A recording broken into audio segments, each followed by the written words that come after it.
Hello? Hello? No, I can't. No, I can't hear anything. Hello? Can't hear you. 1, 2, 1, 2. Testing. Can you hear me? No, I can see you. I can't hear you. No, sorry. Can't hear a thing. Oh, is it me? Have you tried unplugging it? Voice Acting Unplugged. Hello and welcome to Voice Acting Unplugged, the podcast that gets the lowdown on everything voiceover. And I'm Margaret Ashley, and I'm joined by my co-host, the man with the dulcet tones, Mr. Anthony Rich. Thank you very much. Hi, Anthony. How are I'm you? very well, thank you very much. Yes, I'll be as dulcet as I can. We're joined today by another legend from the voiceover industry.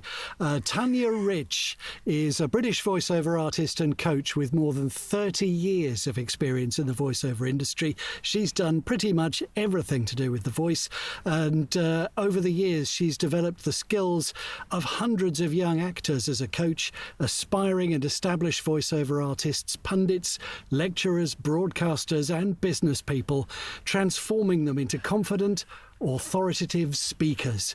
Tanya Rich, a very good evening to you. Good evening to you both. Lovely Thank you for having me. You're very, very welcome. Pleasure. Lovely Great to to have see you you. on board.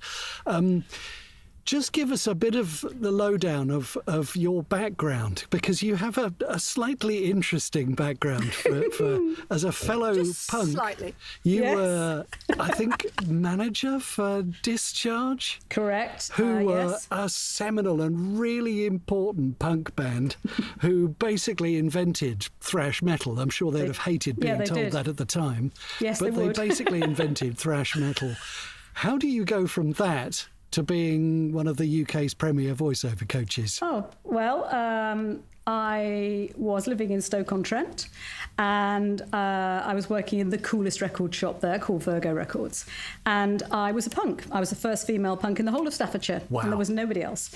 And a guy ran into the shop and went like this, and then he ran all the way back down to about 3 miles away and said to these boys who'd got a band, and I use that term most loosely, there's a female punk, there's a girl punk in Stoke. And they literally ran up and then screeched a halt, and we just did that face off, like kind of like OK Corral type of thing. And I said, hello, who are you then? Because you see, my father was in the BBC, and I grew up being surrounded by musicians, artists, actors, and my mother was a singer and actress, and both professional pianists. So nothing fazed me in my whole life, basically. So they said, oh, we're a band. I said, what's your name? And they said, Discharge. And I went, okay. And they said, and I said, so when's your gigs? Oh, we haven't got any gigs. I said, well, who's your manager? I haven't got a manager. So, right, I'll manage you. Come on, let's get cracking. And that's what I did. So I managed them, got them their record contract, got them all on with The Clash, had an argument with Mick Jones, got them on The Clash, did all that. My mother was broken because I was meant to go to drama school, and I didn't. So I supported myself by working in a bar at night and also session singing, because my mum was a session singer too. And then in 1985, because it's my 40th year this year actually, I walked into Signal Radio and said, hi, can I speak to your production department? Yeah, hi. And as it happened, the writer was somebody who'd interviewed me in the band for a fanzine called Zigzag. And he said, hello, Tanya, what are you doing here? And I said, can I have a go at being in a voiceover? And he went, yeah, sure, come on through. I know, it sounds crazy.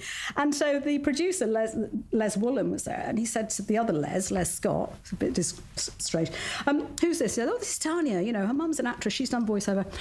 Can we give her a try? And so they sat me down, and I was used to headphones because of doing session singing, and did this script, and they just went, have you done this before? And I went, no, but you've just done that in 30 seconds. I went, have I? Okay, then. It wouldn't have been a perfect read by a long shot, but, it's good enough. So they took me on and trained me up. And then I was, the rest is history. If you want to know more, I can tell you more. Fabulous. Well, I'm guessing there's not much crossover in the knowledge that you gained as managing Discharge with voiceover. Oh, It's a there completely is. different world. Really? God, elucidate. Go. Well, you have to be very tough when you're managing a band, because as any band manager knows, particularly in the punk industry, it's like herding kittens. Yeah. And you have to be tough and you have to be strict, but you have to be direct. And so when I was on the road, I was one of 4 female voices in the UK touring the country. I mean, it's crazy, right, when you think how many people are or say they are voiceovers now. And there would be producers who would not use female voiceovers, or didn't like female voices, or made them cry even. Wow. Well, you know, that's where the punk stuff comes in, because if somebody says to me, you know, I don't like female voiceovers, come up and I might give you a booking, that's it, the game is on then. Yeah. I'm not going to take that. So I'm going to go there and I'm going to show you what I can do. And that's one particular producer up in Radio City. He was great. We became great mates, but he was tough and he didn't like female voices. And he actually, am I allowed to swear? But not very yes, you are. badly. Yeah. He said, Yeah. if you're shit, I'll tell you. If you're not, get your diary out. I said, okay. I said, I'll be getting my diary out. He said, yeah, we'll see. Anyway, he gave me all these scripts. It was in front of 4 different producers. And I remember my heart was beating so fast I could hear it like in my cans. And I thought, I'm going to do this. They gave me over it and they gave me characters. They really put me through my pace. I mean, the sweat was running down my back, okay?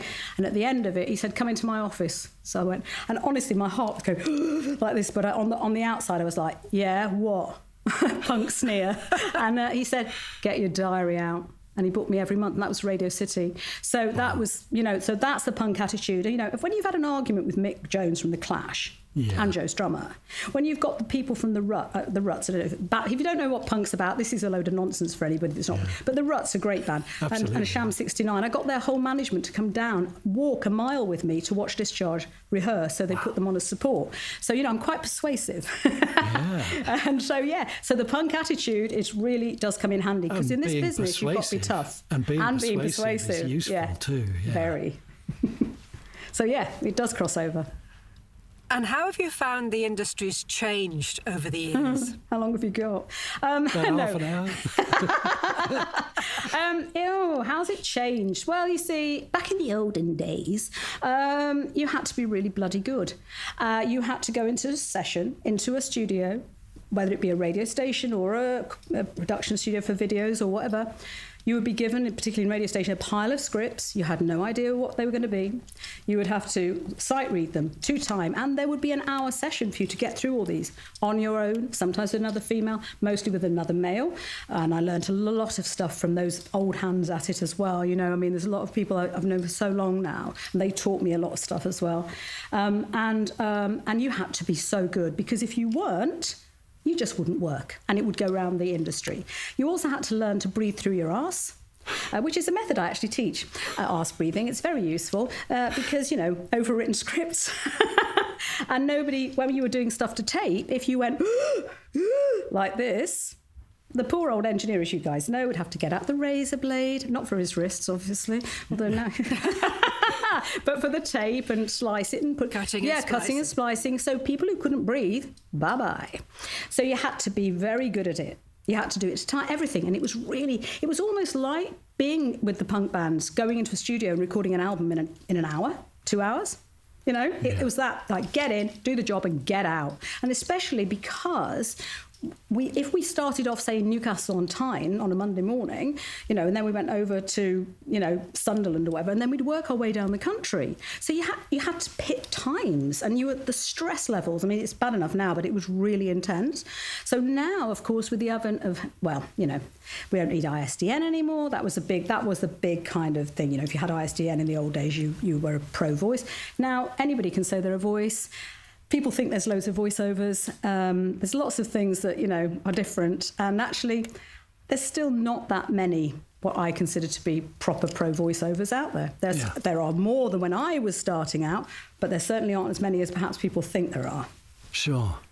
So what to you makes you certain that someone is a voiceover? Well, the thing is, you've got to be able to do what you say on the tin, as the old advert used to say. One of the biggest problems is now that literally anyone can go to any studio that makes show reels and say, hello, I'd like to be a voiceover, please. Can you make me show reel? And they go, sure, come on in, let me take your money. And then they tell them how to say things, and they give them national brands. And they give them a little bit of coaching, and then they tell them how to do everything. And they say, there's your shiny voice reel. Good luck with your new career. Bye. And the person goes away with this shiny show reel, and then they try and get some work. And let's say they get a job off the reel, and the client says, yeah, I want you to replicate voice 3 on your reel. You don't know how you did it. You've been told how to say that. You haven't got a clue about studio etiquette, how to deal with multiple directors, how to keep your cool, how to say everything's fine. Sure, yeah, I can do take 29, no problem. Never let your feelings show, always be on time, all these things. Not a clue. So you get a job and you go into a studio because you might not have a decent one at home, and you are probably going to fail. And there is nothing worse, and I've actually been in sessions with inexperienced voice talent who've been booked off their reel and watched them crumble. And for me, I feel very passionately about that because I believe in confidence. And when I'm coaching, I coach a lot of confidence. Because it's okay to be nervous because it's a new situation, but not because you don't know what you're doing. Yeah. And if somebody breaks you, and I've heard people say, yeah, do you know what, actually, X, we're going to leave it there. Tanya, can you do the other FVO on this? Yeah, sure. And I've watched this person in tears. I've watched people cry. I've watched guys cry in a session. It's horrible. And that's because they think it's easy. They think it's easy. And the voiceover companies that are making all these I don't want to make, I'm not accusing any particular name, but let's say real places where you can make a reel, they don't really care that you're going to end up looking like an idiot because you don't know what you're doing. And you'll probably never work again either. Sure. So for a voice, when they're looking for somebody to produce a reel for them, is it best to look for somebody that's a professional, that's actually making proper promos and adverts themselves? Well, the thing is, you see, you may be a great voice yourself, but doesn't mean you're going to be a great voiceover coach. No. Now, without meaning to sound in any way arrogant, because that's not who I am at all. I'm confident, but not arrogant. I am somebody that can do and can teach. So I'm a voice actor that coaches. I'm not somebody that coaches and does the odd voiceover job once a month. I literally am voicing, and I'm slipping in a client, a student when I can. I have a waiting list because I am a voice actor first and foremost. But I can coach. I've been coaching for about 30 years. The thing is, you want to go to somebody who's actually going to find out if you can do what you think you can. So when people want to work with me, I do want to see what they can do. Can they breathe? Can they do to time? Can they understand the subtlety, nuance and pause? The holy trinity of voiceover. Yeah. Because if they can't understand that, we have a problem. And so for me, in Richcraft, I won't make a reel with somebody. They have to go through jump through a lot of hoops, professional hoops, until they are reel ready. And one of the most joyous things for me is when I say to a student, they come to a lesson when we go through everything they've done. I give them sight reading, all kinds, and at the end of that they go, well, and I go, you are ready to make your reel. And they're like, yes! And I tell you what, they really are ready. And all my graduates that made reels with me, who obviously do the marketing as well, they can deliver what they say they will deliver and more, and they are working as voice actors, I would say, more or less every day. Fabulous.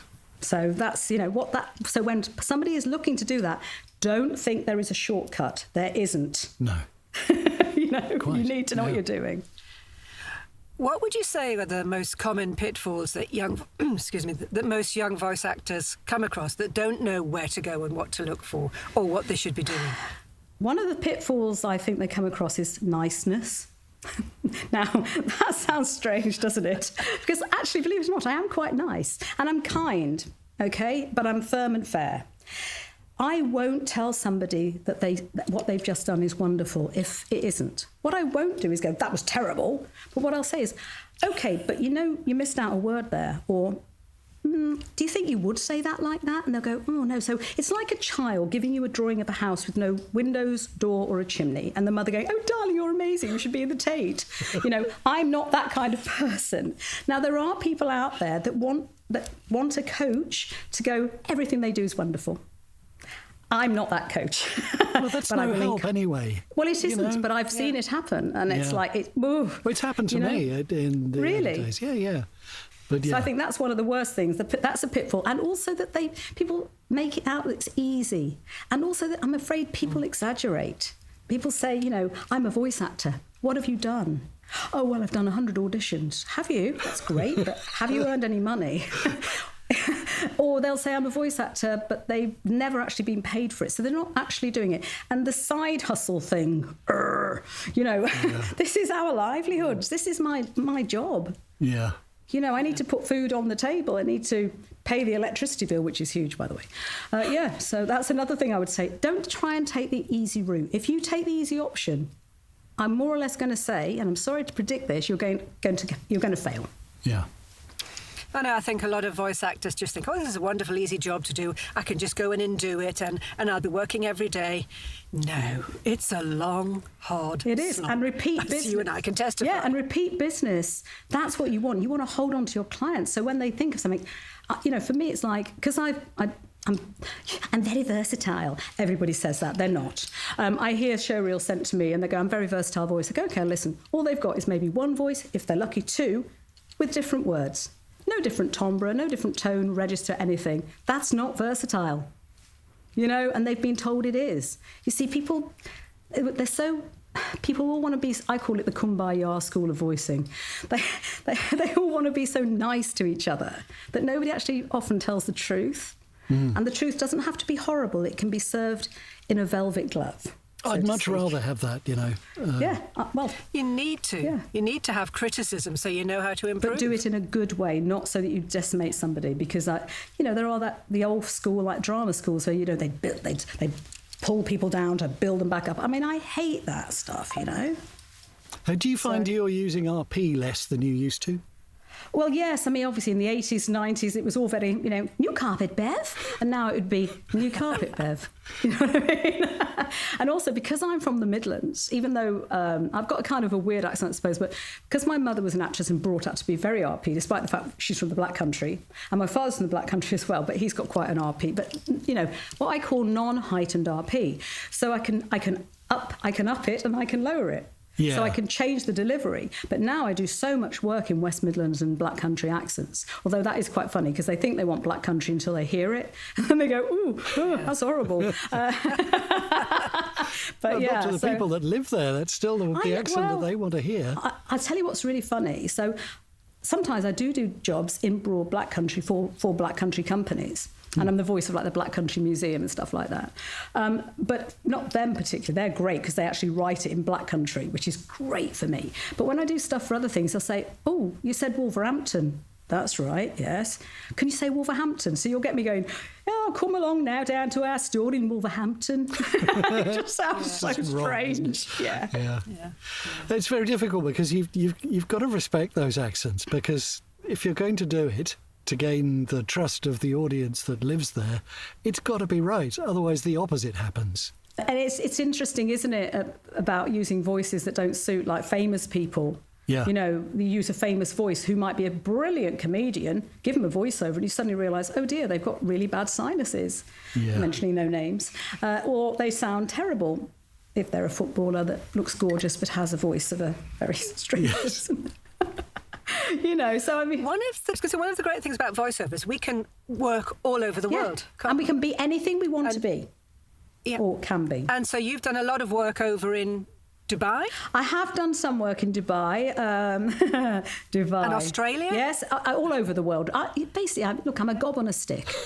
I'm a voice for hire. We're vocal tarts, aren't we? Oh, we are.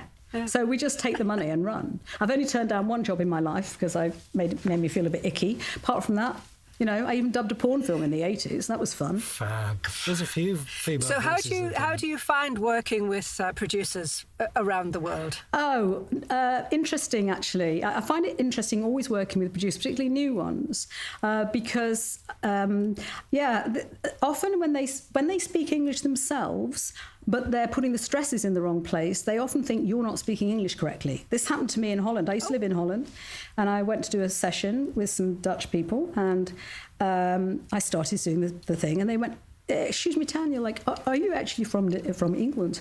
I went, yeah, I'm from England.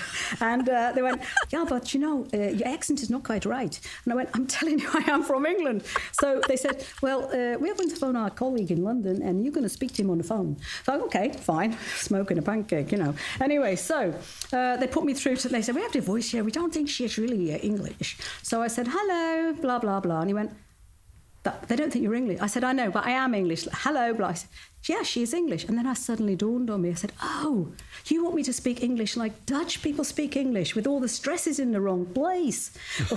And they went, oh, oh, yeah, that is it. Yeah, sorry. So that's kind of interesting. Yeah. It's also interesting to work with producers, in other languages, when they have to say to the lovely producer in Italy, who always says, I will be speaking Italian, but I promise you I am not speaking about you in a bad way. And I go, that's okay. I speak Spanish quite well, and it's a bit similar. So if you are, I will know, unless you're very colloquial.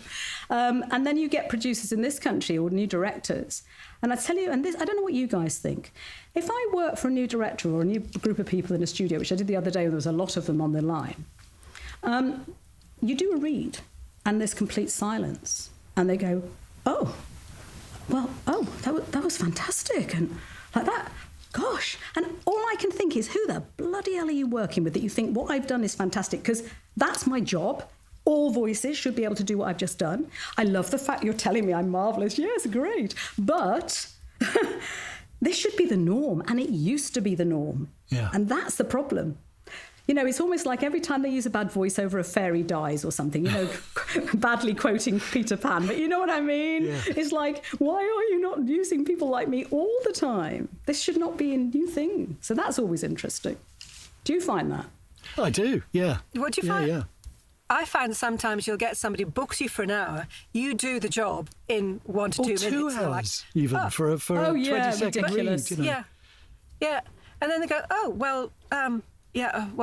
we've got you for an hour. Do you want to do some different versions? So shall we do some more? What? And I'm thinking, but you're happy with... I know. Yeah, but we've got you for an hour. That normally used to happen. I remember going to Soho a lot, obviously in the 2000s and stuff, whereas, and that would happen when you were booked by an agency. I had to do a job once, I never forgot it, and I just had to say, blah, blah, blah, at Boots.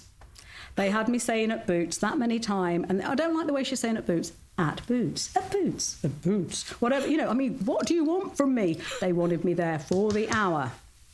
Wow. Yeah. It's ridiculous. Scary stuff. Yeah, it is. You're paying... Actually, you should be pleased I'm costing you less money in the studio. Absolutely. Yeah. So you find no problem working with people in different countries, in different time zones? No. I mean, often if I work for LA or, the West Coast, which obviously that at the moment is not going to happen much, I'm always like... I will be honest, I've been voicing or coaching, if I've got a coaching few days...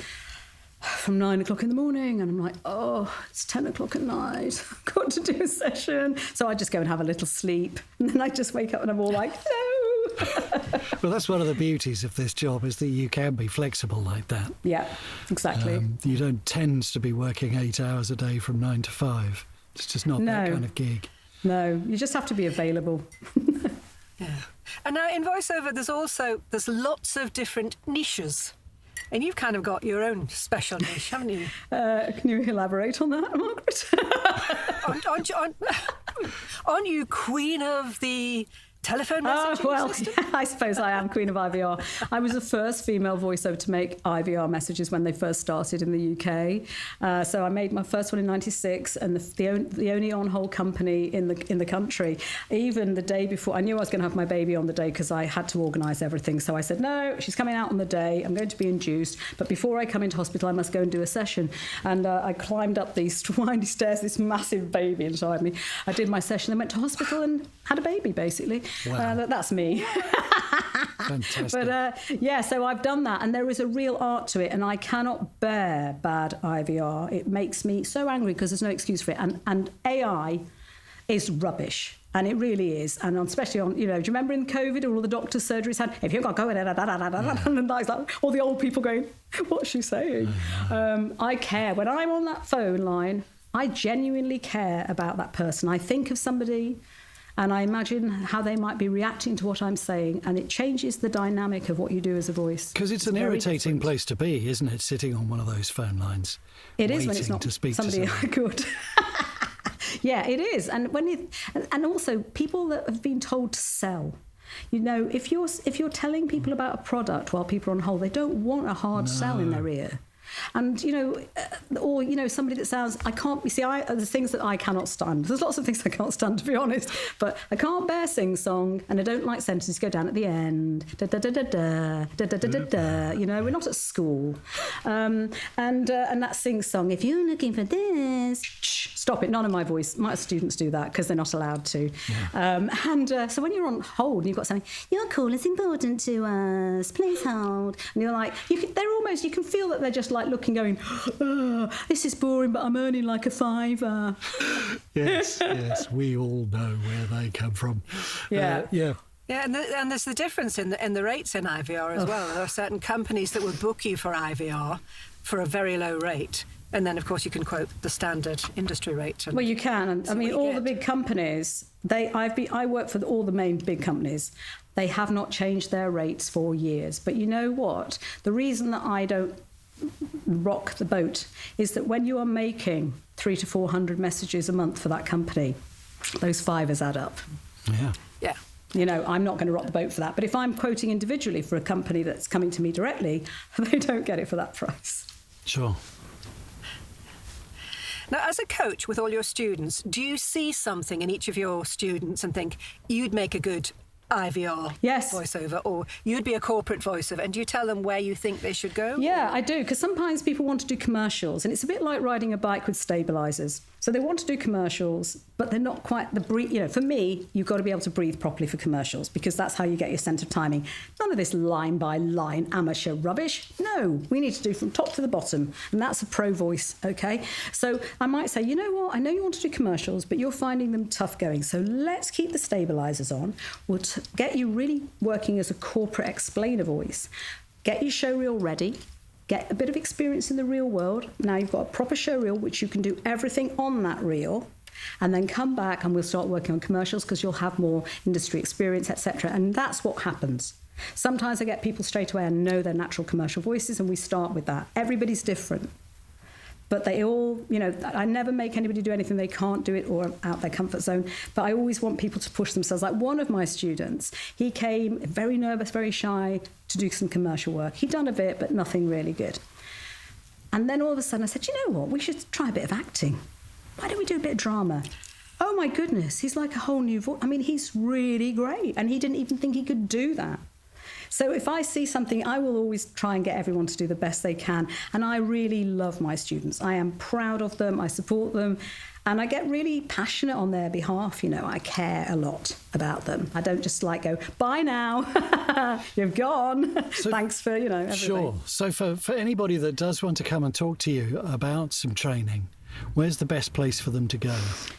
Well, if they want to look at the Richcraft website, which is richcraft.biz, B-I-Z, they can find out all about the things we offer. Because I mentor as well. And, you know, obviously being in the industry this long, I'm a very good mentor and I'm very supportive.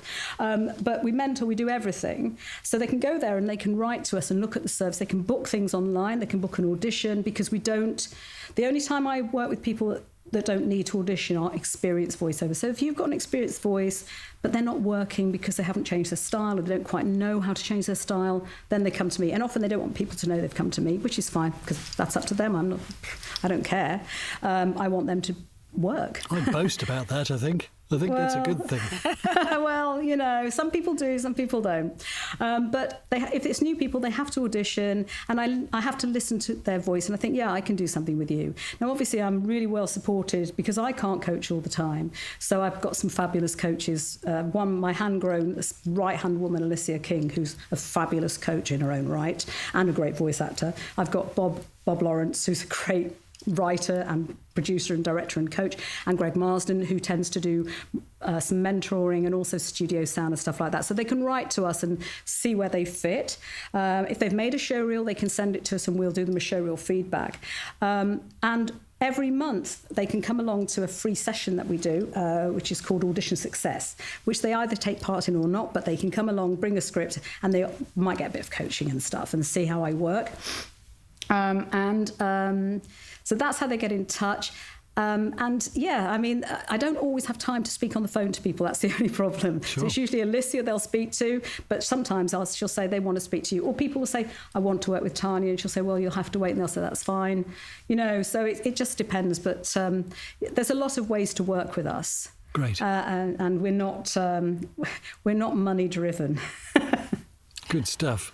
There's a lot of, you see, adverts on Facebook every single day for people trying to coach that are obviously not very experienced themselves. So it's a minefield for the new voice, and I think a lot of people end up getting very badly ripped off. I think it's more in the States maybe than this country. Yeah.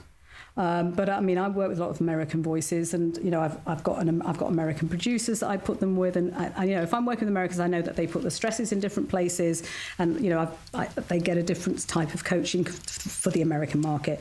But yes, there are a lot of people. And the other thing is, you know, I saw somebody the other day, because I've been teaching the natural read now and lecturing in it and giving talks on the natural read for a very long time, and all of a sudden there's somebody has appeared from over the pond who's doing a natural read. I don't know what this person sounds like, because even though they've got videos, I haven't heard them do it, and I haven't heard anybody that's in the studio doing it, so I don't actually know what they actually sound like.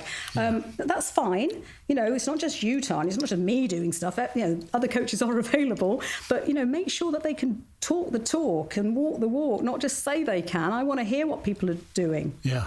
You know, because if I want to do something specialist, I will go to a coach myself. I'll say, you know what, I want to just check that this is right. Well, especially like with an American accent or an accent coach, I might say, I'm doing a job, I want to make sure this accent's on point. Can I book a session with you? Yeah, you know. Absolutely. Tanya, it's been wonderful to talk to you. I could talk to you all night, but that's sadly very kind. we're out of time. Oh my goodness, that's gone so quickly. So we will put all your details at the bottom of this podcast so that people can come and find you. Thank you. Thank you Do you have my so voice much. website? Yes, indeed. Everything will go on there. We will be advertising it everywhere. Can you tell I've got the aircon off, by the way? Getting redder and redder throughout this call. I was just thinking, actually, not that you're getting redder, but just thinking, it's very good sound coming in. Oh, well, I have got my Considering mic, it's I've a got my hotel. Sennheiser plugged in. Tanya is live in Tenerife, by the way. Yes, I am. She's on a holiday. On a working holiday. Wonderful. Yeah, thank you so much for inviting me. I hope this is very successful for you. Bless you. Thank you. We do And too. sorry, I completely cut you off your beautiful That's roundup. all right. Please take two. I'm going to round up. We don't anyway. do I'm anything going to say, formal here. We've rounded up. if you've enjoyed it, then please do subscribe. Leave us any questions or comments or reviews, please. Say how wonderful it is. And No bad reviews. And just say how wonderful we've been. No. Well, you can give us, but we might argue with you.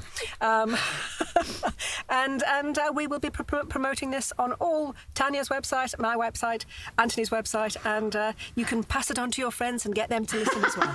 Cheerio. Thank you very Thank much you for so listening. much. Cheers. Bye. Bye now. Bye.